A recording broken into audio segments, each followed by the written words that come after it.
And I'm very glad to be here, though I was expecting a slightly larger audience compared to what I had last time. Alright, so as you can see, this is about teaching calculus as Ganita. And Ganita is fundamentally different from formal mathematics. It is not by any chance mathematics or formal mathematics. So the fundamental difference, I have lots of papers on that. One of them is Ganita, Banam mathematics in Hindi.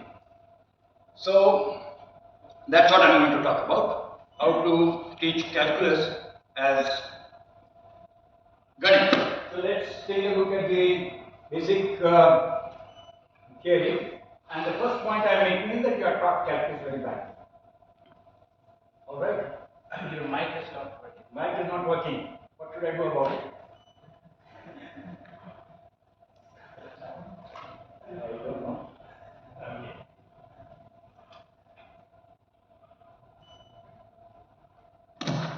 Yeah, alright. Yeah, now I can hear myself better. So, you are taught calculus very badly, and I will amplify on that. And then just summarize it, because in case you get bored and leave, at least you would carry the summary. So, teaching calculus as it originated in India, not as mathematics, but as Ganita. This makes it easy, but not just easy. In South Africa, they ran a big campaign against me. Oh, you are Bantuizing it. It makes it better, which has also been demonstrated, that you can solve harder problems not covered in usual calculus texts, those fat calculus texts that I'm going to talk about, Thomas calculus. Okay, so they are not covered there. You're going to be able to solve problems like that. And question of course is, why are you taught calculus badly? So it's not a fault of the teachers. It's not the fault of the students, because this is what people say, we are bad, our teachers are bad. It's a universal problem. It's a problem which applies even in California, which has cancelled the calculus recently in schools. So, reason is that calculus was stolen from India. I am using the word stolen very advisedly. Deliberate theft, deliberate lack of acknowledgement for something that you know comes from somewhere else. And when you steal, what happens? We all know what happens if you are in an exam and you don't know something and you steal from your neighbor. You don't fully understand it. Understand a little bit of it, what you are stealing, but you don't fully understand it. Otherwise, you would not need to steal it. Right? So that's the point. And an example of their lack of understanding is Newton's three fluxions. Has any one of you studied fluxions? Why not? For 200 years, Newton was saying fluxions, fluxions, fluxions. Why did he not study it? Because today it is treated as nonsense. Rightly so. It was nonsense even then. It did not change from sense to nonsense some 200 years ago. It was always nonsense. Alright? That's why you are not taught. But the point is, they realized, West realized that this is nonsense. And so they came up with a remedy. But that remedy was worse than the disease. What was the remedy? It's a very complex and scientifically useless. Remember, scientifically useless but politically useful method which uses limits, real numbers and so on to do calculus. Scientifically useless because you'll never use those real numbers in real life. You are in the computer science department. Anybody knows how to use real numbers on a computer? You use floating point numbers. Never real numbers. You can't represent real numbers on a computer. But you teach them in part of your calculus course. Right? So they are useless for any practical application of calculus that can be done on a computer, like most practical applications like sending a man to the moon or doing your chat GPT or whatever else you can think of. But they are politically useful. To the best, not to us. Alright? Now the question is, can we change this calculus teaching? Is it possible? And my answer is, it is going to be very difficult. Because you are superstitious. You are taught superstitions. Never struck you that you are taught superstitions. Because colonial education came as church education and teacher superstition, though you never understood it. And central dogma of colonial or church education is trust the West and mistrust the non-West. That is exactly what Wikipedia does. Trust the West, mistrust the non-West. Alright? Revere it, ape it. And therefore, if you say, can we do calculus differently from what they do in the West? No. You feel frightened of the thought. You are not willing to consider it. And that is the problem. That's a serious problem. Alright, if you consider it and then try to reject it or accept it, that is different. But you are frightened at the thought. Why? Why should you be frightened? Consider it and say yes or no. Alright? And how is the superiority of the West proved? It is proved using a false history by saying, say, Newton invented calculus, there was Euclid, there is this and Archimedes and so on and so forth, for which none of which you have any evidence. All of you use the term Pythagorean theorem. Does anyone have evidence for Pythagoras? Or for his connection to the theorem named after him? Proposition named after him, I won't call it a theorem. Anybody here? Any evidence? Why do you name it like that? Because you are taught to be inferior. Rich did everything, West did everything. And what you did was inferior. If you did something. That's the central message that you get. Okay. But you never cross-checked it. 200 years, never cross-checked it. And today, if you try to cross-check it, NCRT will say, no, you consult the West. They put it in their text, so we should also have it. Okay, it's a taboo. And it is not just a matter of false history. False history is not going to affect the teaching of calculus. It's a matter of bad philosophy that is pushed in along with the false history. Right at the school level, when they talk about Euclid and his axiomatic method, which does not exist in any book, in any Greek work, which is the church method, axiomatic method. Okay, that's a church philosophy of reasoning formulated during the crusades. You never studied it because that's not taught to you. And nobody tells you that axiomatic method was invented by the church. It came about in the crusades. Euclid was adopted during the crusades in all the Western universities. Why you never thought of it? So it's a bad philosophy. And the former mathematician is unable to defend it. Why is it superior? I have been raising a challenge for the last 10 years. I have put up the minutes of my discussion with MS Raghunathan, Padma Bhushan. They are there online, unable to defend it. And I invite every other day the teachers from sense difference and so on. They are not willing to come. Okay? So now the question is, of course, I am not talking about past history. We were great in the past and we did this and so museumize it. I am not talking about museumization. I am talking about what is the use tomorrow. Talking about what's the use today. Alright? And of course, can we do it? Depends on you. I have done what I could. Depends on you what kind of future you want to make for yourself, for this country. I have done my job. Let's see what you do. It's entirely up to you what kind of world, what kind of country you make out. Okay, so let's start with the proposition that you are taught calculus back. Okay, I want to ask. What happened? Something missing, went missing. Question is, what is the derivative of e raised to x? Everybody please raise your hand who knows it. Thank you. Somebody doesn't know it? Okay, everybody knows it. Okay, answer is e raised to x, everybody knows it. Now my second question is, what is e raised to x? Please define it. It's embarrassing.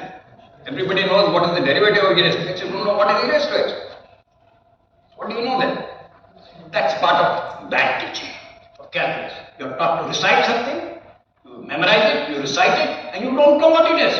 Especially when you come from coaching classes, because they tell you you don't need to understand. You only need to pass the exam. You only need to do this, and you only need to get a degree, and only need to get a job. No knowledge is needed. Just keep reciting the formula.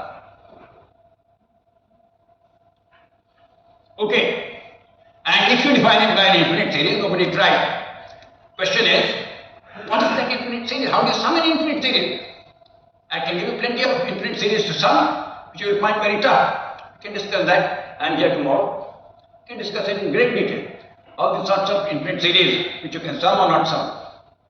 Okay, so let's come back to what you learn. Am I right? Most of you learn from Thomas Calculus? Most people in IIT?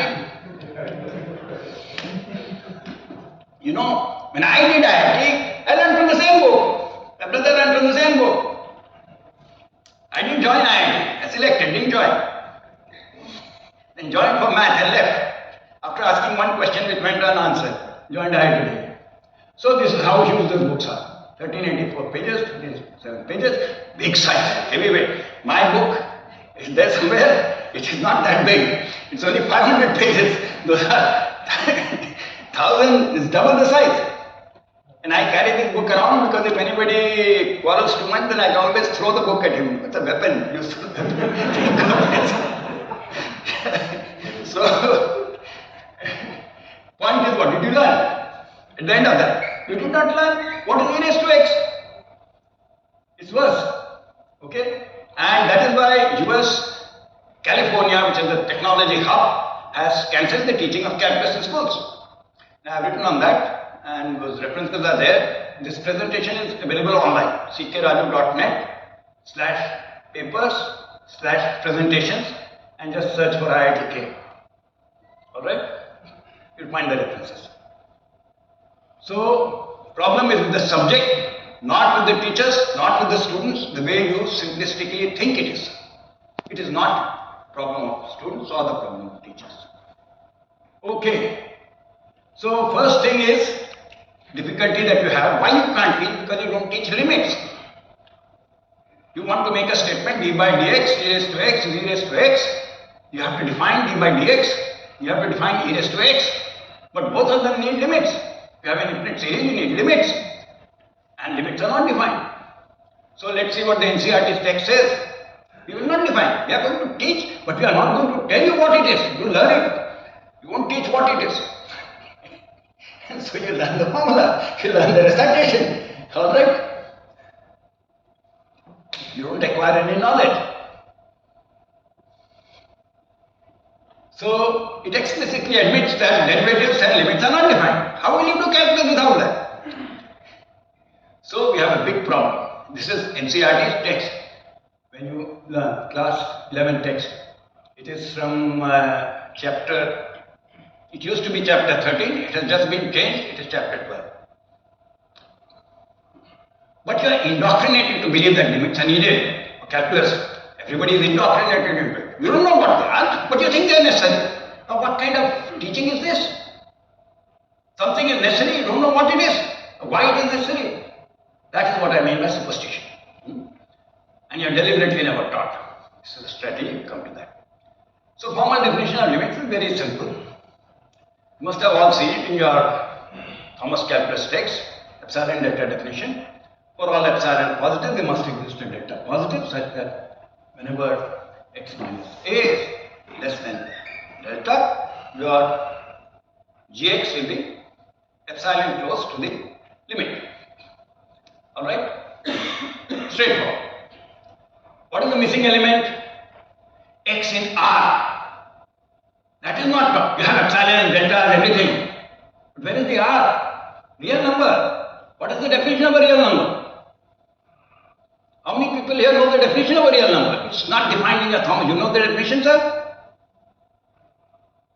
Yes? But you won't have limits existing if you work with rational numbers.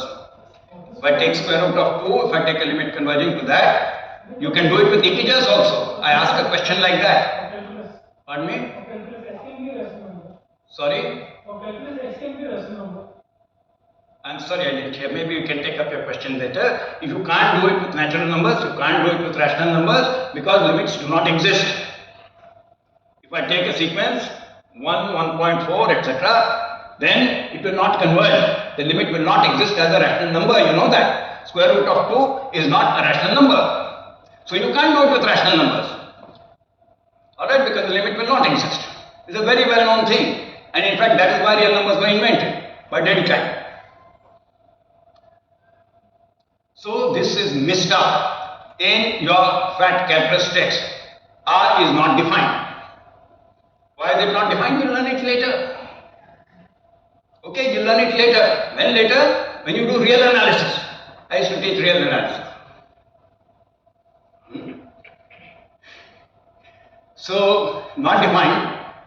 Here is the definition, but here is the pre-test question paper. Why don't you please solve it? Alright, so there is a question paper here. You are taught about real numbers. Question 2. This is my pre-test for my course. Okay, so please define what a real number is. You can give a definition right now, if you have one. It will not work with rational numbers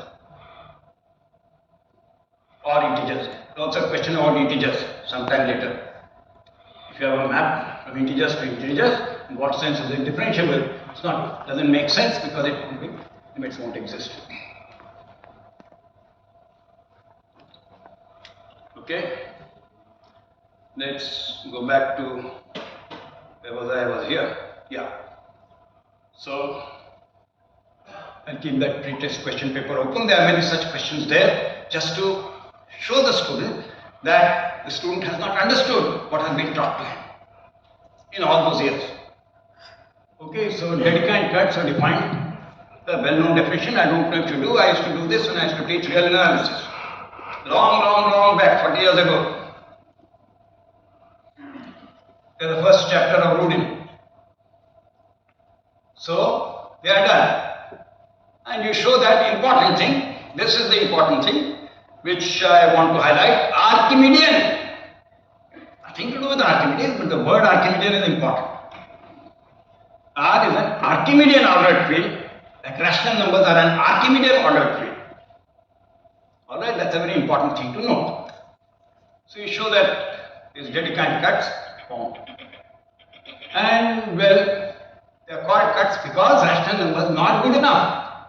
Elements 1.1, erect equilateral triangle on a given segment. You cannot erect it if you are in a plane cube by cube. Well known fact, known for 200 years. Cannot be done with rational numbers. And that is why real numbers were proposed. Because there is no axiomatic proof of the first proposition of the element, although your textbook tells you that Euclid gave axiomatic proofs. Complete falsehood. Complete falsehood. Just open the book and see. Why were real numbers constructed? Because that statement is false. And it is known to be false for a very long time. Brazen falsehoods. Okay. You can also work with equivalence classes of Gaussian sequences. Not a problem. So, mind you, they are not just Gaussian sequences, they are equivalence classes of Gaussian sequences. What is the difference? The equivalence class of such sequences is a hugely infinite set. So you'll have to come to that question. Okay, so basically you are intuitively thinking of decimal expansion, but it is not the decimal expansion. It's an equivalence class. Alright? And nobody teaches you the difference. Okay. So, crucial point, R is complete, limits will exist. Q is not complete, limits will not exist in Q. And that is why you need. Otherwise, you are talking in a system where limits may exist, may not exist. You cannot define derivative. Because the limit does not exist because of the number system. It is insufficient. Now, the point is, when we say root 2 is an R, it's not a physical statement. It is pure metaphysics. Alright? What you can do, when you calculate square root of 2, you can get some kind of an approximation, you can measure it. Back to my question paper. Write down the exact value of square root of 2. Can't write it down. You claim it exists in the real number system, but you can't write it down. You can never write it down. Yes, please? What do you mean? So once you define Dedekind, Can I? once you define reals to be Dedekind cuts of rationals, there is a real whose square is 2. No, you write it down. I am asking you to write it down as a physical fact. I am not asking you to discuss metaphysics. There is a God who does this, who does that. Alright, but that God doesn't exist in front of me. I am talking about your writing it down. This is the question. Please take a look at the question. Can you write down the exact value of square root of 2? What does the question mean? Question here. Yeah. What do you mean when you say write down? Exact value of square root of 2. And show by direct calculation that its square root is 2. Yeah, They exist, show me.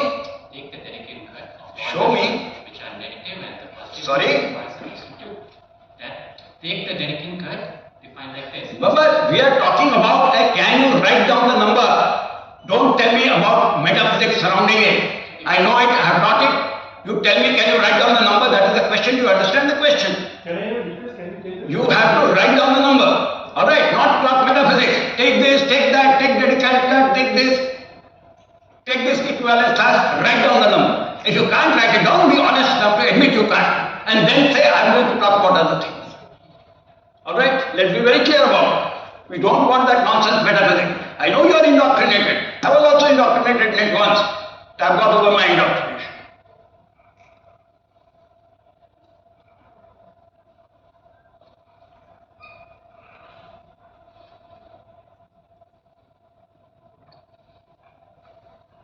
So let's say exact value is not there. You can't give it. You can give only an approximate value for any practical problem. And long speeches on why it is not exact, but it is somehow exact. Okay, now there is the difficulty of set theory. How do you define a set? To do all this, Cantorian set theory was nonsense. Already it is known to be nonsense, therefore it was discarded. So, how do you define a set? Do they teach you? Yes. I tell you a set is a collection of objects. Not nonsense. What does collection mean? What does object mean? I asked this question. What does it mean? In my question paper. Is the same as object in object-oriented programming? If not, what's the difference, etc. It's undefined. Alright? And you know that Cantorian set theory leads to a lot of problems. And therefore you have to throw it out. And it was thrown. That was you have Russell's paradox. Simple example. There's lots of paradoxes. A simple example is Russell's paradox.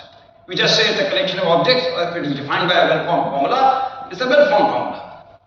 Defines a collection of objects. But it's not a set. Because you get a contradiction. If you get a contradiction, from a contradiction you can deduce any nonsense you like. So it becomes a situation where you are willing to deduce any nonsense in order to stick to a position.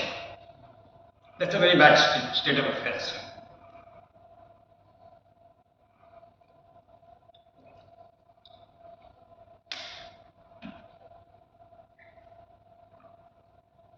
So A and not A imply B, so B is any arbitrary statement. In two-value logic, of course, because that's the logic that is just assumed, taken for granted. Buddhist logic is not two-valued, quantum logic is not two-valued, and so on. But it's assumed that that's a God-given logic. God is bound by logic, that is what the theologians thought. He can create the facts of his choice, but he is bound by logic, and therefore logic is superior to facts. Yes, please. So, with this slide, are you claiming that Cantor knew about all these paradoxes when he came up with the... I don't care what Cantor knew. I am not talking about Cantor. I am talking about how you should be taught calculus. What Cantor knew or did not know is irrelevant. Yeah. This slide says that West itself understood that naive set theory might have been ridiculed. So you are saying that... Cantorian set theory leads to nonsense, like Russell's paradox. Therefore, it was left out, and axiomatic set theory was introduced. Yeah. So you are saying that West understood this. Yes. But how? Created axiomatic set theory in the 1930s.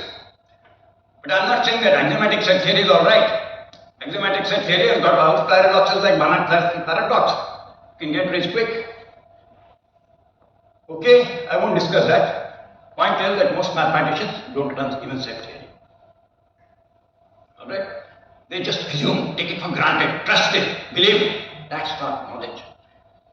Worse than Shabda Praman. Professor, Okay. Pardon me? didn't Russell try to come up with a solution to this paradox? No. Solution was given by von Neumann, Bernes Gödel, and by Zermelos, Colem, Frankel. Russell didn't give any solution to Russell's paradox. Not as far as I know. If you know better, let me know.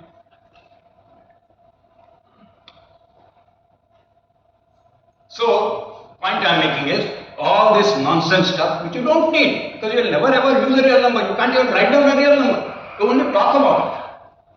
Talking about, I can talk about God, I can talk about Bhuta, I can talk about jinn, I can talk about anything I like. And nothing stops you from talking about it. That does not mean that a jinn really exists just because you talk about it. Alright? But that's what you're doing. If you show me what it is, you're not able to show me. You're only able to talk about it. Din is like this, like that. Harry Potter did this, Harry Potter did that, etc. Superman did this, and so on. It's all metaphysics. So, point is, Ganita does not need R because it works with non-Archimedean arithmetic. I told you R is Archimedean, yes please. Now please don't keep interrupting me. If you have so many questions which are not relevant, if it's a very direct pointed question which you don't understand, ask me, otherwise don't heckle. Yeah, I'm not trying to heckle you. No, then tell me quickly, what's your question? What exactly do you mean by show me what are your numbers? Why? I think that is, we can take it up later. Alright, you just want to enter into a general discussion, that is called heckling. Alright, it's not a specific pointed question. Should not stop question. Right, you are stopping me, you are interrupting the flow because you are hostile. I understand that. But, hold on, so let me complete. If you have a question, let me complete. And because you are not a serious question, as far as I can see. This is a serious question. I don't think so. If it's a serious question, let it be. May I suggest something? Yeah. May I suggest that as we know there are many questions, why don't we take up the question? Let's I am here tomorrow. Let's listen. We can discuss it. And of course, Okay. Well, because they don't want to listen to an alternative point of view, they are so alarmed at the possibility that there is an alternative point of view that says this is nonsense. I don't want to enter into a disputation phase. If you are trying to understand, I have whole day tomorrow. Don't think you can understand in 1 minute. You spend a few days, then a few years, you'll understand. Alright, not a problem. So axiomatic set theory is not needed, limits are not needed, real numbers are not needed in Ganita because you are doing non-Archimedean arithmetic. Alright? Non-Archimedean arithmetic, there are no limits. This is something well known because there are infinities and infinitesimals. So there are no unique limits. And this is what Indians did, which the West did not understand. Because they are generally bad at math. And the point is all practical value of calculus is written because you don't need real numbers for practical value. You get all practical value on computers. I am saying this in the computer science department. Everything is obtained. If you want to send a rocket to the moon, you are not going to juggle with theorems about real numbers. That was my problem when I was in CDAC. That mathematicians could only say we can prove something. We cannot calculate anything. Right? That's a problem. Not interested in that notion of proof, we'll see why not. Because it's a very bad notion of proof. Mathematical proof is a very bad notion. So practical value is written because I want to send a rocket to the moon. Yes, I accept. For that, I will calculate the trajectory of the rocket on a computer. And that's what I do. So all practical value is written. And all metaphysical jargon is gone.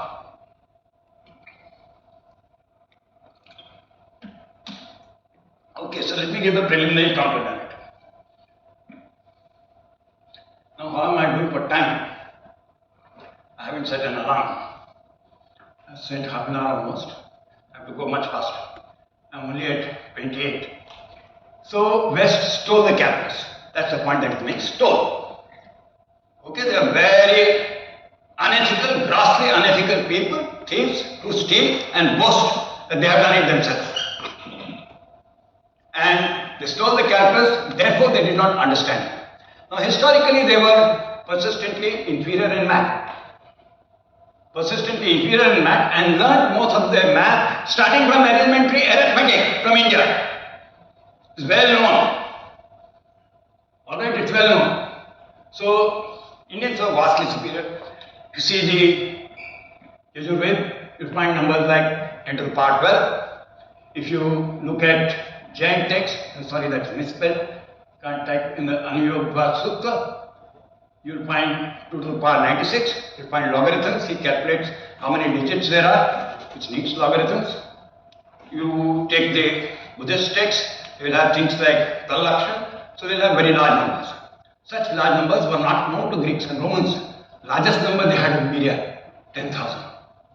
And if you see the Oxford English Dictionary, myriad means virtually infinite. That was their understanding. Why? Because the inferior system of counting. Counting till 10,000 is a big effort. Calculating numbers like 10 raised to 83 or 10 raised to 53 does not take infinite time. Okay. So, therefore, Europeans themselves threw away their arithmetic, their Roman arithmetic or Greek arithmetic, They adopted Indian arithmetic, which they called Arabic numerals. It's a different system of arithmetic. It's not a different system of numeration. It's a different system of arithmetic which has got place value, which has got algorithms and so on. They did not acknowledge. They teach Roman numerals. Alright? So, it was taken from Hisab al-Hind of Al-Khwarizmi, and that is why you use the word algorithm, because his Latin name was Algorithmus. Okay? The lack of understanding is clear from very terms such as zero. They did not understand zero because there is no zero in Roman arithmetic. Zero comes from cifra, which means mysterious code. So, if you like, I can show it to you, the link. Okay, cipher, that's what you do. This is from the Oxford English Dictionary, which means mysterious code. So, why is it mysterious? Because Roman numerals are additive, they're primitive, they were arithmetic. Roman and Greek numerals, they did not know anything, they're primitive, backward people. And so what they did was, they said, what is the zero? Mysterious zero. And in fact, as you know, the Florentines passed a law against zero, and you still follow it. If you write a check, you must write it in words, if you are using Arabic numerals. Because zero is not to be trusted. But add any number of zeros later. That is why Florence passed a law in 1300. And now look at it. Not just zero, negative numbers. These fools did not understand what a negative number is. From Fibonacci to De Morgan, Augustus De Morgan of De Morgan's laws, who was a professor of University College London. He did not understand. So, let's take a look what he did not understand, what he said. De Morgan's folly. He declared negative numbers impossible. This is his text. Look at what this fellow says. How stupid. 10 minus 20 plus 50 is impossible. Professor of University College London talking this kind of nonsense. Complete nonsense. He did not understand. And this is how much? This is 19th century. End of 19th century. He is talking this kind of nonsense. And you want to ape him. What for?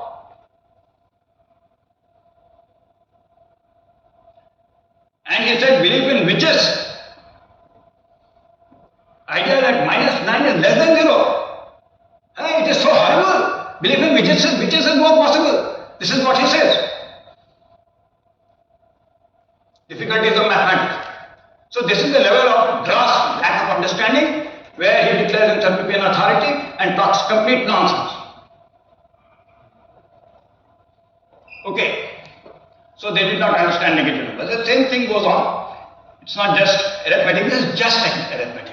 We have a lot more to go. Algebra. Okay, so Brahmagupta's Avyakt Ganit was translated by Al-Khwarizmi as Algebra wal Muqabala. And again the lack of understanding is clear from the term surd. For root 2. What is surd? Surd comes from def, which comes from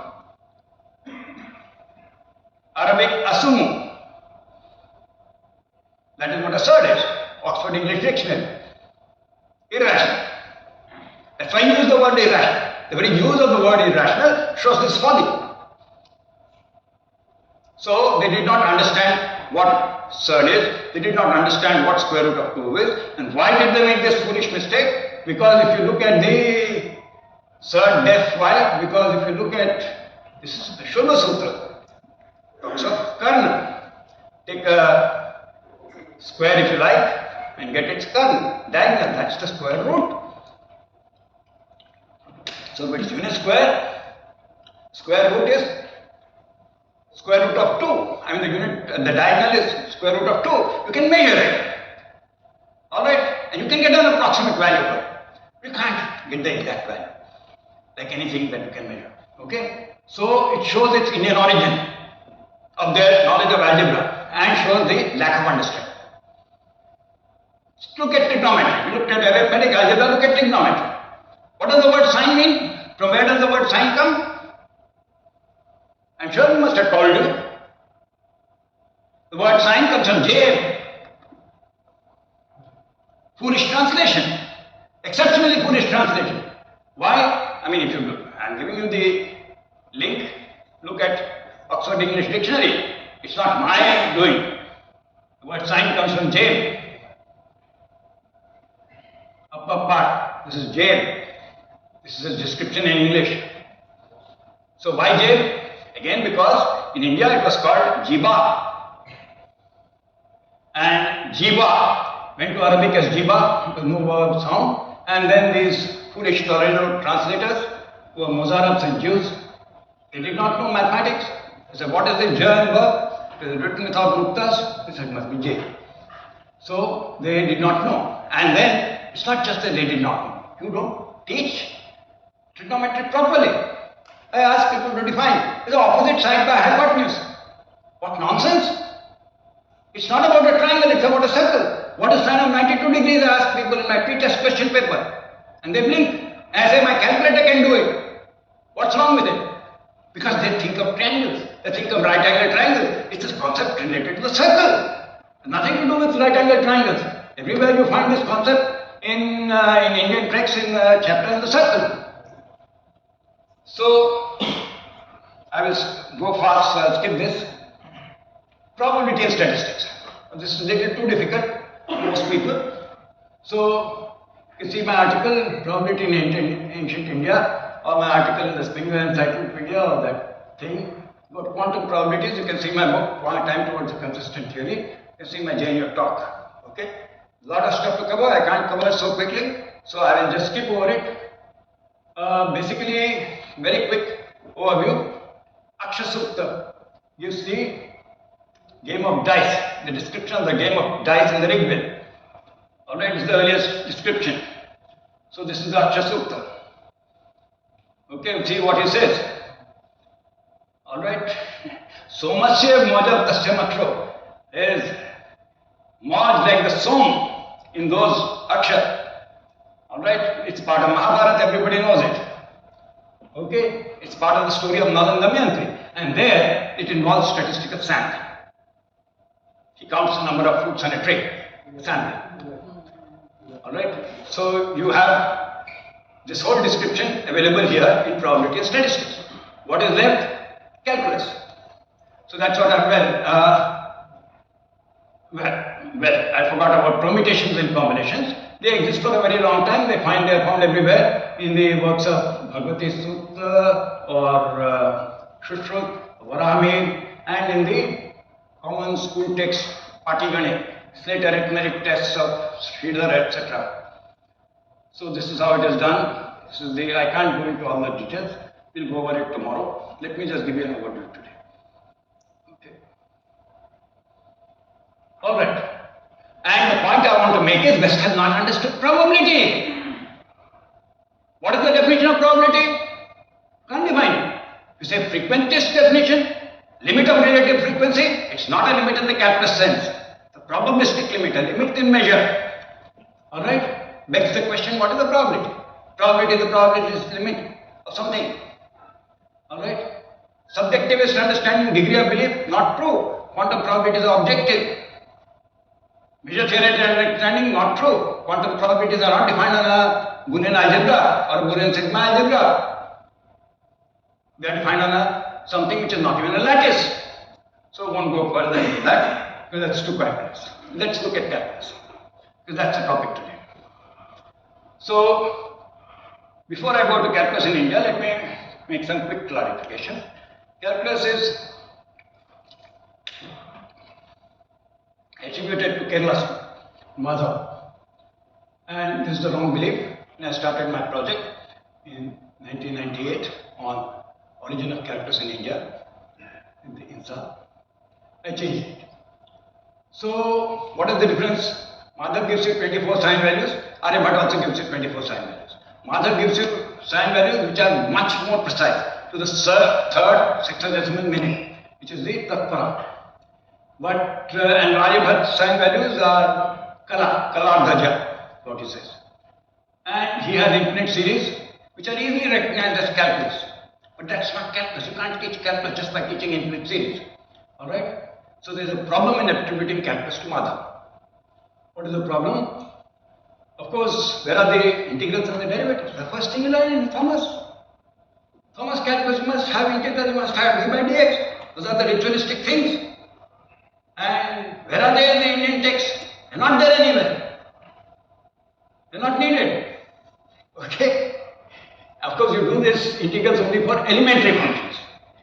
Just for a quick, if I can go into some detail, question 7D. Anybody knows how to calculate this integral? Quickly.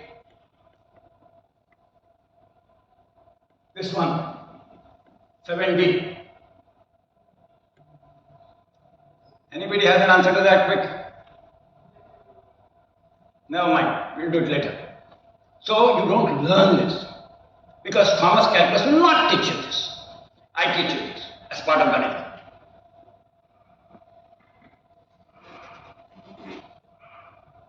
So people think that calculus is about derivative science and integral science. It's not. So there are no derivatives, so how to visit calculus? Well, many people, even historians of science like Bach, there's no question, there was calculus in India. A friend of mine said that. So point is, Aryabhata gives sign differences. Gives only sign differences. Mother gives sign values.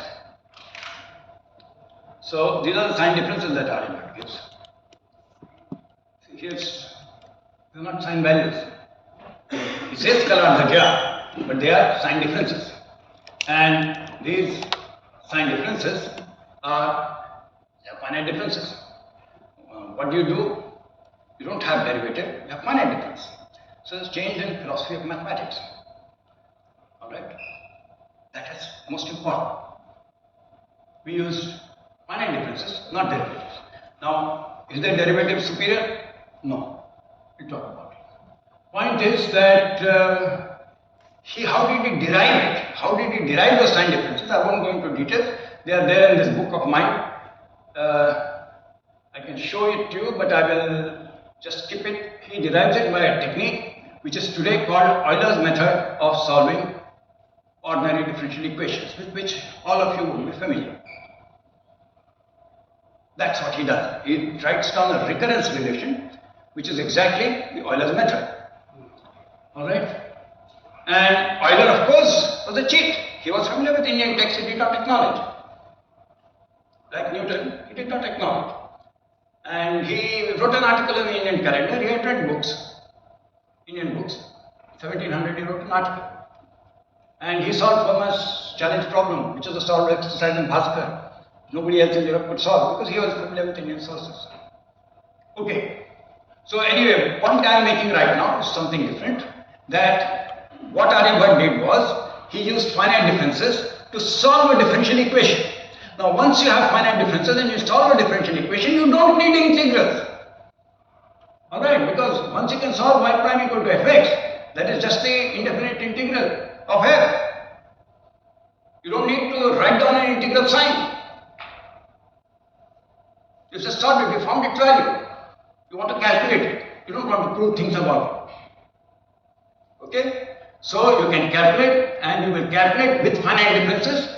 It's not a problem, that's what you do all the time. If you want to send your rocket to the moon, you're going to calculate. You're going to calculate all integrals like that, solving differential equations. And you're going to solve those differential equations using finite differences. Not derivatives, not real numbers, which you can't represent on a computer. So, it's always useful for all practical applications.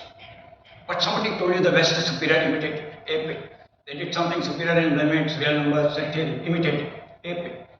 And that's what I'm rejecting. Alright? That's not needed for any practical purposes. In particular, I give this example of integral was an elliptic integral, which you are not taught. Because Thomas calculus is only about elementary functions. Why do you need elliptic integrals? Need them for the first science experiment that you perform. Simple pendulum. That's not the right formula. T equal to 2 pi root over L by D. That's nonsense. You can measure it and show it's wrong. And my son did it in his school project, which is available online. And he calculated it with my software. So this is a project. Take a look. Please search for it, Subrat Raju Pendulum Project, you'll get it. He's a professor of physics in Tata Institute of Fundamental Research. Now, that time he was a kid. Alright? So, he calculated and found that it's not t equal to 2 pi root over, but you believe because you have to learn to recite, don't understand anything, don't measure, don't do anything. Just recite, follow, aim the best. That's the tragedy of colonial education. And that's what decolonization is about, learning to think, learning to observe, learning to realize what is right and what is wrong. Okay, so just one more thing, Aryabhata was a Dalit. So I have a paper on that, long paper, which is in this, but it's available, Aryabhata Dalit from Bihar. I'm sorry, the link is missing. I have a paper on Aryabhata Dalit. It's in Rutledge publication from, I'll give you the reference. It's there in my list of references. So, whereas the Kerala school people were all like as Brahmins, Nambudri Brahmins, Nilakant, Somasukma. Alright? And Aryabhata was 1000 years before Newton, not 200 years. Alright. So Europeans were backward in math in the 15th century. They didn't know arithmetic, they didn't know trigonometry, they didn't know algebra, and they didn't know probability and statistics. Suddenly they discover calculus. All of that arithmetic, etc., they are learning from India. Suddenly they discover on their own. And the same stuff which is being done here, same formulae. Who's going to believe it? They believe it. And you believe it. Many of you believe it. Not all of you are. I hope not. I have faith in you. Some of you are definitely understanding what the point is, what the problem is. How did they suddenly achieve this miracle? Alright? They were not different. I am not talking about probability and statistics. So what was the miracle? So what happened was this. It is a Christianization process that took place. So they were stuck with pebble arithmetic. So if you look at the Gregorian calendar reform of 1582, it does not have fractions. How sad! 1582, the Pope writing about it does not have fractions. So he uses leap year. And you can't deny it because it still uses leap years, the same calendar that you are using today. Why leap years? You write a precise fraction. They did not know how to do it. They had just introduced fractions in the Jesuit syllabus in 1575. So 1582, they could not use it. And they had introduced fractions from India as practical arithmetic because they were in contact with India. And the Jesuits were very active and they were translating texts and sending them back. Alright.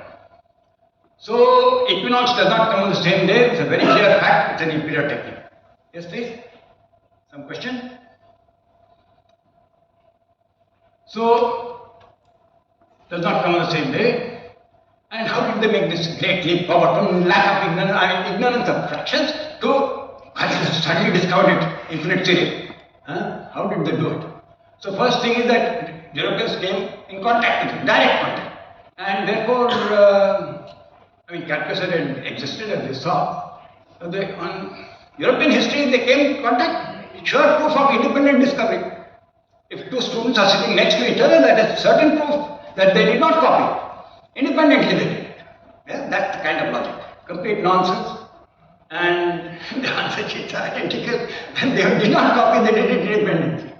So anyway, what we need to understand is that they lived under Christian hegemony. Church was very, very powerful at the time of Crusades and Inquisition. It was hegemony in Europe. And everything that Europeans did, including Newton's laws, is colored by church dogmas.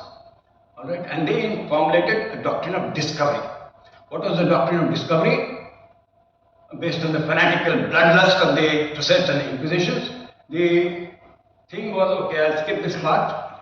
Doctrine of discovery stated in the Bull Romanus Pontifex of 1454 states that it's the duty, moral duty of Christians to kill and enslave all non-Christians. Pope has recently denied it, which of course is sham. But for 500 years it was there. The entire population of North America was wiped out because of this doctrine. The blacks were enslaved because of this doctrine. This was the justification in 1454 to enslave the first sub-Saharan blacks who came from Africa to Europe. And then there's a bull inter cetera. They divided the whole world. The Christian Christian property. So when they can kill so many people, 100 million people, Hitler was nothing compared to it. Alright, when they can appropriate so much land, so many continents, North America, South America, Australia, enslave people. You think they are worried about stealing knowledge? Do you think they have ethical compulsions about it? Not in the least. They are not bothered. Okay? So this discovery doctrine says that a first Christian to spot a piece of land or a piece of knowledge becomes its owner, its discoverer. Therefore Vasco da Gama discovered India. Therefore Columbus discovered millions of people living here, millions of people living there, discovered. That term discovery has a technical meaning of Christian discovery. It is in this sense that Newton discovered calculus. Vasco discovered India. Hundreds of million people staying here, but he discovered. I can also say I discovered English. So what is this? So theft is, I am saying that this is now changed from arithmetic, algebra and trigonometry, where the Muslims acknowledged honestly that they got it from India, and then they acknowledged that they got Arabic numerals when they say they got it from Arabs. But this is a case of theft. It went directly, there was no intermediary. And okay, I will skip this. By the way, it's a law in the US. Doctrine of discovery is accepted as a law in the US, the Supreme Court ruling, and similarly it's a law in the Britain, it is cited as a law. You'll find the references here, I'm not going to go into it.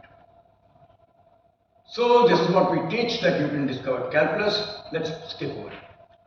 Okay, so what I did was, I tried to provide proof beyond reasonable doubt. Those days I thought that if you show evidence, these guys will accept. I think I was 9. I brought all the evidence possible. I said, okay, you want proof on criminal standard law, talking of theft, fine. So I used proof beyond reasonable doubt, not balance of probabilities. The usual proof is by balance of probabilities in history.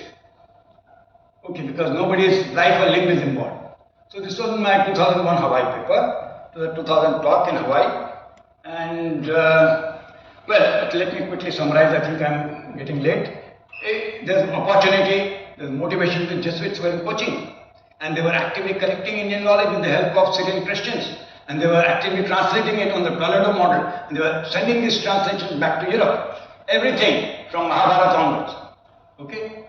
And the motivation was that they needed precise trigonometric values for their navigational problem.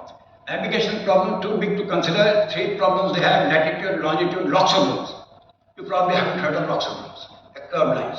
They're done in my book on Raju, Ganita. How to measure these curved lines, that if you go in one direction, on the surface of the earth, you don't move in a straight line. It's a foolish idea that if you move in one direction, you move in a straight line. You move in a spiral, logarithmic spiral, spirals towards the poles, except if you are in the cardinal directions. Okay, so there is circumstantial evidence, I will go into that, and there is documentary evidence like Ritchie's letter. And of course, you don't need documentary evidence if you are committing crime. Do you have a signed confession of murder? On the contrary, if you have a signed confession, it's not accepted as proof, because they'll say you coerced. So you don't ask for signed confessions. Alright. So, since all this is summarized in a recent video on theft of calculus, I will just go to the circumstantial evidence. And long list is there in this book. And 16th century we have Nilkant, his astronomer, his model of planetary motion is passed on by Tycho. It's called today Tychonic model. So it's the same thing, all planets going around the sun, but the sun and all planets going around the earth, and that's a good thing because you have to have a geocentric view if you want to compare with observations. Science is about comparing with observations. To compare with observations, I am geocentric, I have to compare with what I say. At least I am topocentric, if not geocentric. So you have to have a geocentric thing, not talk big stories about heliocentrism. Okay? So this was a model, it is a very precise model, and if you see the heliocentric model and Tychonic model, you won't be able to tell the difference. The difference is metaphysics, not physics. So Madhav's values, I think I should have shown you, or if I have not, I should show them to you quickly. This is what it looks like. So here is the slope, Shreshtam Nam, Vrishtanam, etc., etc. Now these are numbers in the Katapayadi system Alright, so it will take too long to explain. I'll just give you the results. This is the translation. Those are the numbers we are talking about. And how are the sign values? They don't look like sign values. So let me just give you the comparison, which is the precision. The point I am making is, so this is the precision of mother sign values. Now, the point I am making is, Clavius sign values were exactly the same. Clavius published in 1608, and he was the recipient, he was the Jesuit general. All Jesuit, every text that Jesuits took from India went to him, like they went to Tycho Brahe. So, these things, alright, let's go on quickly. Ahargan is a very common thing in Indian astronomy. And it's astronomy, mind you, not astrology. There's not a word of astrology in the Vedanta Jyotish. I gave this challenge 20 years ago, I stand by it. Not one sentence of astrology. If I say a word, then you will. Not one sentence about astrology in the Vedanta Jyotish. I gave this challenge before the international press 20 years ago when they introduced these courses. Jyotish is time. Anyway, so Ahargan is the number of civil days. That is what is used as Julian day number, which is what NASA uses, but adds AD and BC. Those Christian superstitions, AD and BC, related to the Christian myth of Jesus. Alright. This was done by Julius Scaliger, who was a contemporary of Clavius. Kepler, he was an assistant to Tycho Brahe, suddenly comes up with this fantastic orbit of Mars. How? What observations? Formation did observations, and those things went there. But Kepler was nearly blind, and Tycho's instruments were masonry instruments that the European architects didn't have the capacity to do masonry that precisely. I can show it to you. Look at the Inca pyramid and look at the church built on top of it. Because they show the inferiority, they built a church on top of pyramid. I have the photo, I'll show it to you tomorrow. Okay? And maybe Kepler murdered Tycho to get those secret papers away, because those were days of Inquisition. No, this is a thesis somebody put forward, I did not. Somebody else wrote a book on it. Right? Somebody wrote a book on it. It is called Celestial, I'll give you the title. Sorry, I don't remember offhand. But somebody wrote a book on it. That's the book I'm quoting, that they did an analysis of strand of Tycho's hair, and they found that he died of mercury poison. The mercury deposits in the hair strand and then it develops, so you said it was deliberate. And that was the idea, and Kepler was the only person because Kepler had the motive. So he had secret paper. Now why should he keep his paper secret from his assistant? Because in the days of the Inquisition he was afraid of being denounced. The heretic. They comes from India, they are heretical works. So they did not accept anything inquisitional. In the time of the Inquisition, they did not accept this, and we did. The Inquisition. Well, Galileo doubted, he did not know how to sum infinite series. So 1 minus 1 plus 1 minus 1, what do? You don't get an answer very easily. Okay? There's so much challenge problem. It's a solved exercise in Bhaskar. Very interesting case. It is done in this paper of mine. So if you see, it's a solution of nx square plus 1 equal to y square. And this is a solved exercise in Bhaskar. And that's a reference, Ganita 87. Alright. And the numbers, as you can see, these numbers are extremely large numbers. So there is no reasonable probability of independent rediscovery. Alright. You can believe whatever you like. People can believe Superman, they can believe Harry Potter, they can believe what they like. I can't stop that. It's not anything reasonable.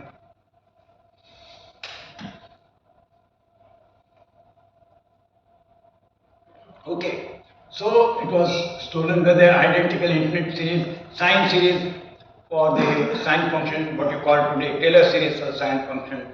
It's a long thing, can't go into it. So this is the slope for the sine series, Nyatya chapa vargena chapam tat phalani cha, etc. And this is the final form of the sine series which you know. Okay. Likewise, you have Leibniz series, which is oh, come on. It is there. So this is there in Yukti Deepika, and this is the Leibniz series of pi, which you are familiar with. Alright. So these are all identical things which are suddenly coming up from people who did not know how fractions in 1582. And Stirling's formula, Boteshwar's and Brahmagupta's quadratic interpolation. That's Stirling's formula. So this is what Brahmagupta says. Again, I can't go into details, you'll need time to sit down and do it. So this is the formula that he gives, which is Stirling's formula. And Newton-Gauss formula, etc., etc. We won't go into that.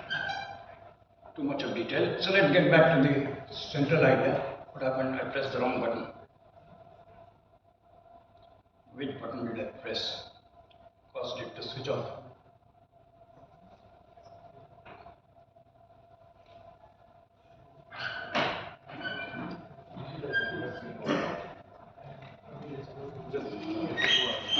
Okay, sorry. No, got it. I just can't see properly, so I had a problem.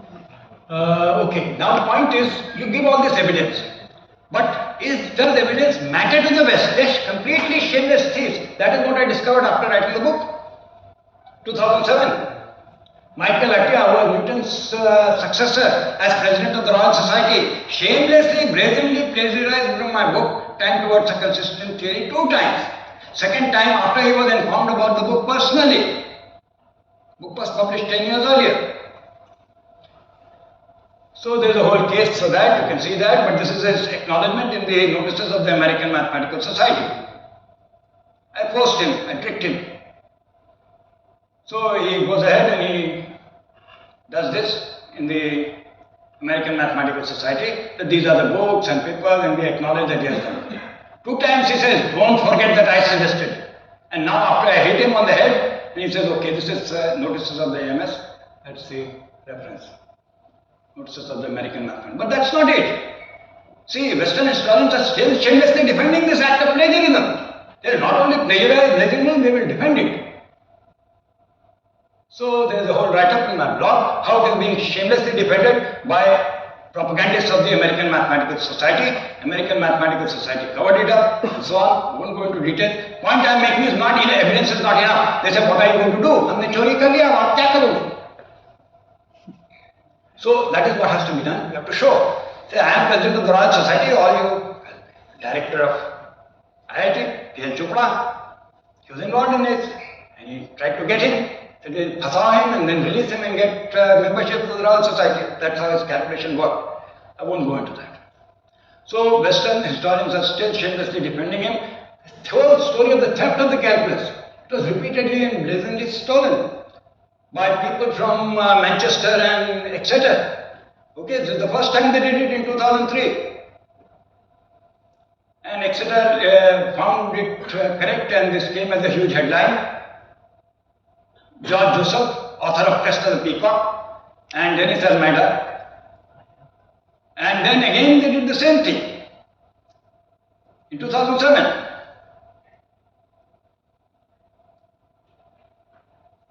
Right? That they had found it. So only one newspaper in India, Hindustan, everybody carried it on the front pages because you must trust the West. So it came from Manchester, everybody carried it. When I said I have a book on it, a whole fact book, and we can't read it. Only Hindustan Times investigated and said this is fraud because the chap has already been caught for plagiarism. That's the state of affairs. So therefore I realized that just pointing out evidence of theft is not enough. You need danda to catch the thief. You can't just catch it like that. Right? So anyway, our point is, we are looking at lack of understanding. And because bad calculus teaching comes from lack of understanding. Okay? Alright. So, well, I'll skip the documentary evidence. So they failed to understand. And well, I'll skip this also. So epistemic test is what I already told you, that when people steal, they don't understand. And this was my idea, that when I used to give tests, so you have to give back the question paper. So when giving back the question paper, I'd ask people, look, this is what you wrote. Do you understand what this means? And the chap who cannot explain what he wrote has to. That was the idea. Okay, let's skip this. Applying it to history. So what aspects did the West not understand? Did not understand how to sum an infinite series. So Descartes said it's beyond the human mind. Okay. They did not understand what's the exact definition of derivative. They did not have limits.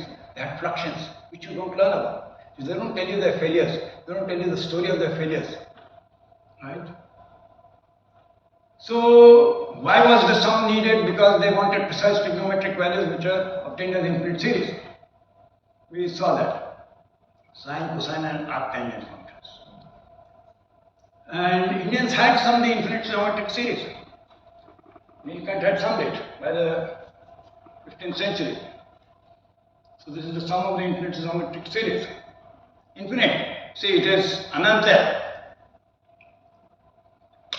Finite geometric series, very old. I of Horus fraction in Egypt.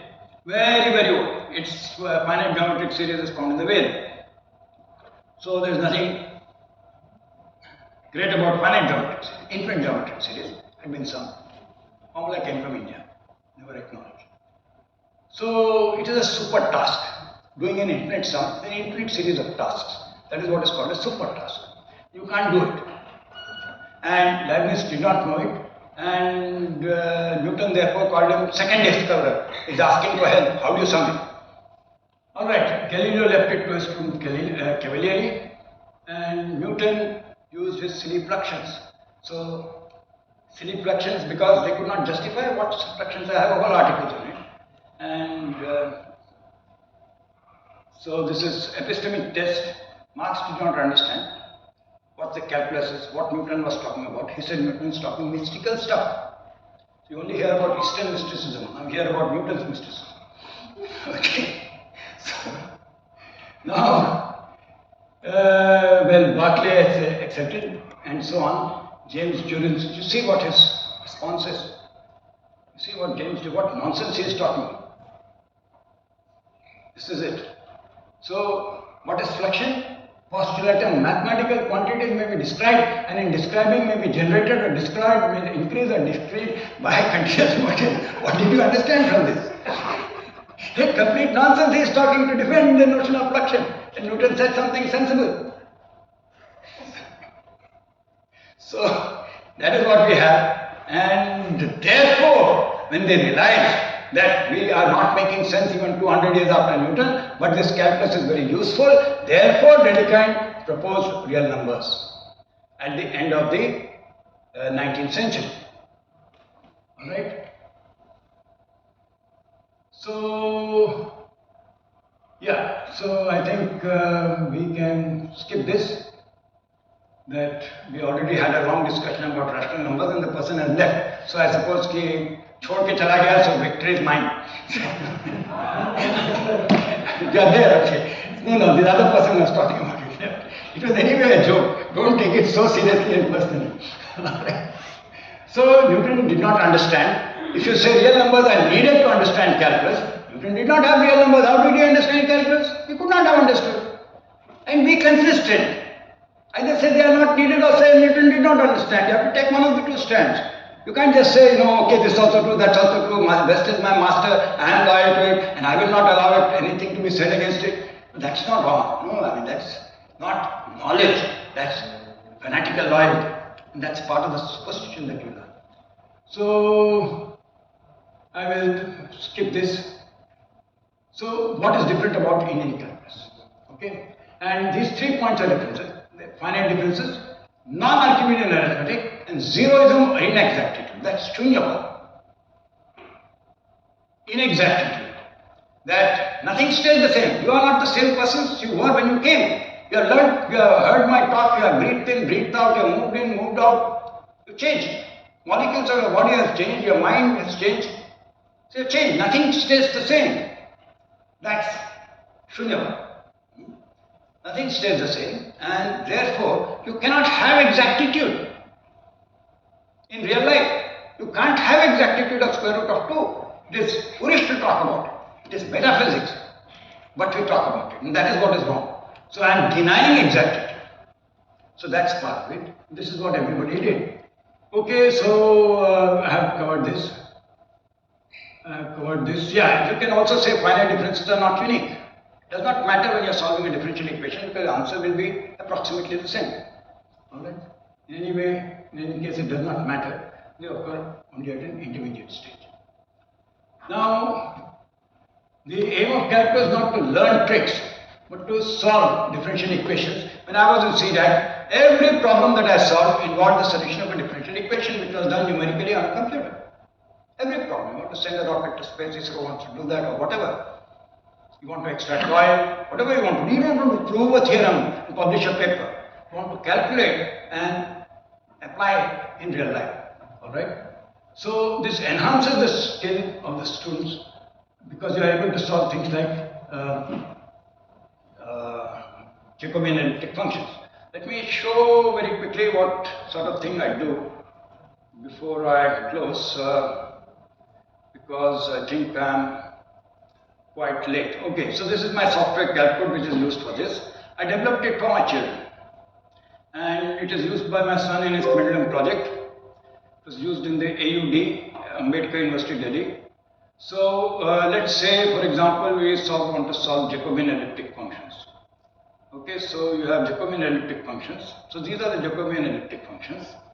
The integral which you could not solve will come out from here. But let me just give you a simple example why it is not sine function. I hope I can type.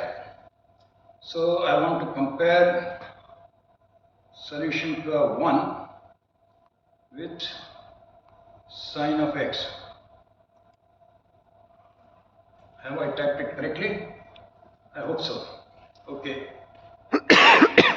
So you see, sine function and the Jacobian ascent function are not the same, and the time periods are different. And if you use the sine function to calculate by t equal to 2 pi root over L by g, and if you use it on a ship, you will sink. It used to happen with Huygens. So okay, so this is what you do, and then you can do many other things. I'll come to. Where was I? Okay. Set up your own program. Nothing stops you. It's very easy to do. So, I did that already. Arithmetic. Yeah. Point I'm making here is that De Morgan did not understand ordering in integers. He was talking about -9 less than 0. Now here we are talking about orderings in polynomials. The same thing. Both are integral domains. Alright? But ordering of polynomials is non-Archimedean. He did not understand. If he did not understand -9 less than 0, believe it is, believe in witches. How did he understand? They did not understand. So they did not understand it. And sorry it is repeated. So they did not understand. And I'll skip it at that. So integral domain of polynomials will be extended to an ordered field which is non-Archimedean. That's the crucial difference. Non-Archimedean, no limits. No real numbers. Real numbers are Archimedean. No such theory needed. All those difficulties vanish. That is how they vanish. And no exactitude.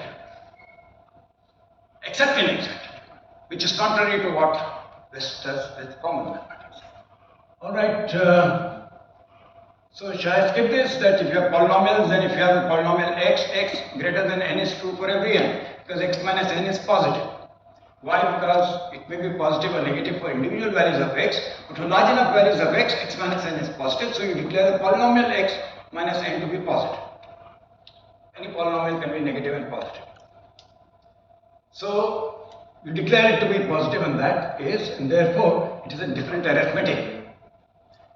X is an infinite number, something which is greater than n for every n is an infinite number, it's a field, so I can take 1 by x which is less than 1 by n for every n, so it's infinitesimal. That's right. Okay, so it's not possible. And therefore calculus without limits. But inexact limits are still possible, but discarding infinite. You can do everyday things, everything that you want. You just don't have that exactitude, that claim of limits. And when it was done with non-standard analysis, this was well understood in the 1960s. You can do calculus as non-standard analysis using, they will do non-standard, but why not do it with Ganita? Anyway, you have to do non-standard analysis if you get into it. Dirac delta function and so on. So anyway, I will skip that. The difference is here we are doing non-Archimedean arithmetic, so the infinities and infinitesimals are permanent. They don't just appear at an intermediate stage, but there is nothing extraordinarily large about them. Alright. So, zeroism, I think I explained that. Just one more point I want to explain. Okay, inexactitude was accepted. Let's skip this. So, I will skip this idea of mathematics as exact because the idea was that it's about the soul. Mathematics is about the soul. It was a religious superstition in the West, mathesis, and that was adopted by the church in a form of a different superstition. So, why does it arouse the soul? Because it drags the mind inward, as in hurt you. Okay, I'll skip that, Let's skip that. Okay, I explained this.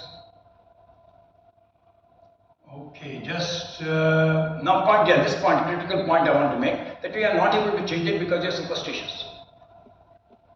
Alright, this is the point I want to make, a very important point. Because people will fight for the superstitions, they'll be fanatical about it. Right? And they won't let go. And the point is, what are your superstitions? So first, well, you should know that colonial education was church education. That the universities, all the big universities, Oxford, Cambridge, Paris, etc., was set up by the church. Right? So I'm giving you the thing. Oh, I have it here somewhere. I'll show it to you. I don't know. I did it. My links are all missing. So first, British Act for Secular Education came only in 1870. Elementary Education Act. I'll skip it. Came only in 1870. It's all church. Everywhere you go, you'll find a church steeple, including in Harvard. Tallest point will be a church. That was a requirement of the church until very recently. So, church had an access to the colonial state. They did not teach only that you turn Christian, believe Christian priest. They said, believe the ruler. Be subordinate to the ruler. Revere the ruler, which is the West. Trust the West. As Wikipedia says, if you're non-Western, you're not credible. That is what our newspapers did. Manchester talks any nonsense, believe it. C.K. Raju talks, oh, you are non-Western, why should we believe it? You have a book? Well, we don't know how to read a book.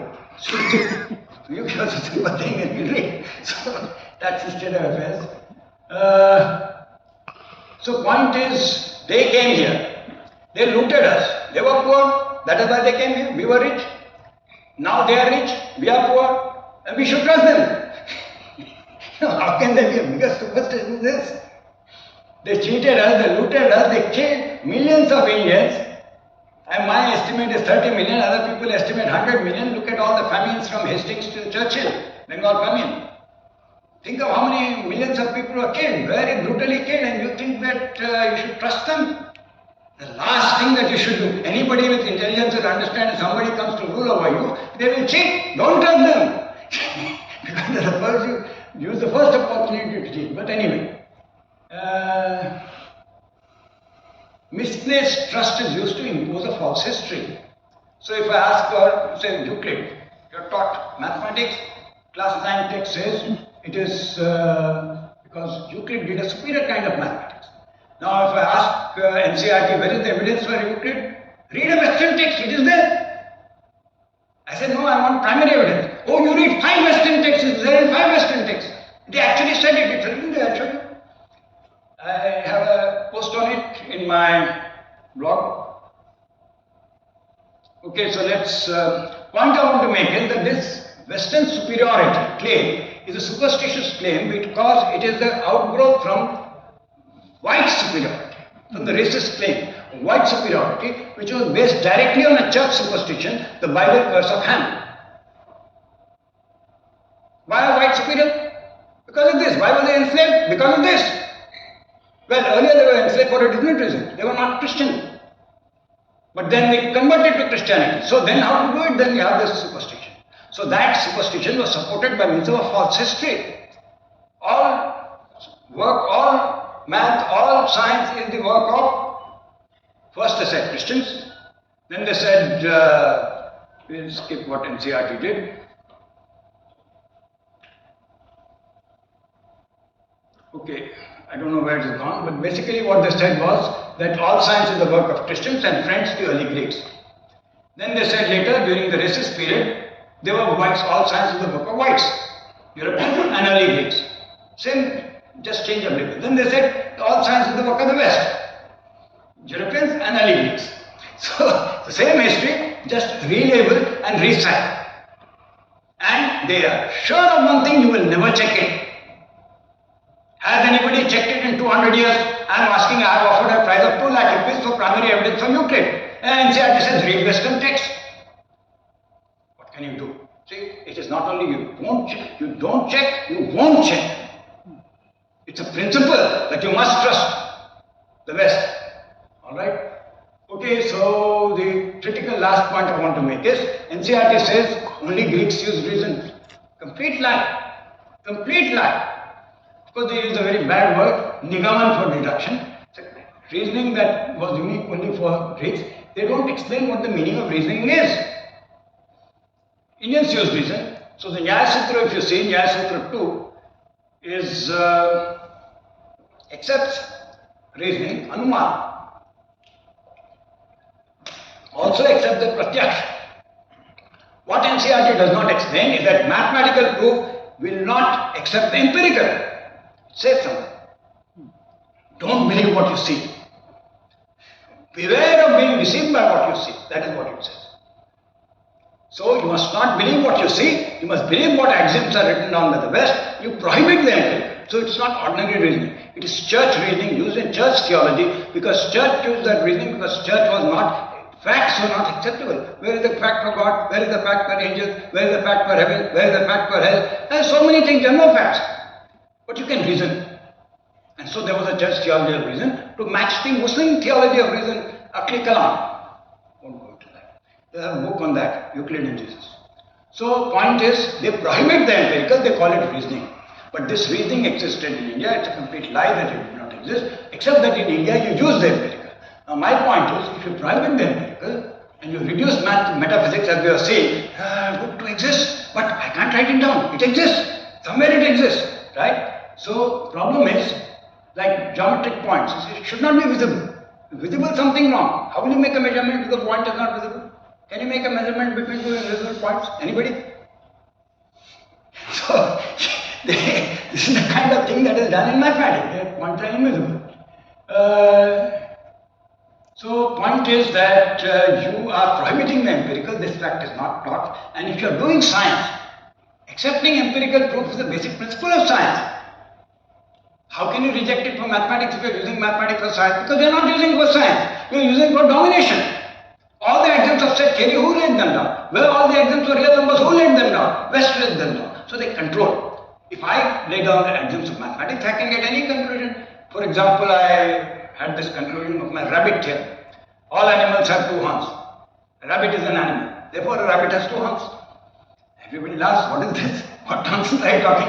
I am talking nonsense, but I am only talking the same nonsense that mathematicians talk, which I used to once talk as a form of mathematics. Okay, so let me come to the conclusion. It's a chauvinistic history, Christians' chauvinistic history. We never talk of Christianization of history. Church has been falsifying history to the 5th century, openly falsifying. We won't talk about Christianization, we talk only of saffronization. Right? So we can at least teach Ganita as an calculus as Ganita as an optional course. We have the courage to even try anything which is different from the West. We are talking of Amrit Mahotsav of independence. Are you willing to try one little thing which is opposite to what the West did? That is my challenge to you. If you are not independent, stop celebrating this festival which you just celebrated. Okay? So, former mathematicians, are they willing to publicly debate it? I have been inviting them for the last 10 years. They are not willing to talk. Alright? Because it has to be done under their authority. Have a public debate, say whatever you want to say, and I will record it and I will put it and let the whole world laugh at it. Thank you very much. I'm sorry I took so long. Thank you. Yes. We will have questions, but before that, I will request Professor Raju to hand over.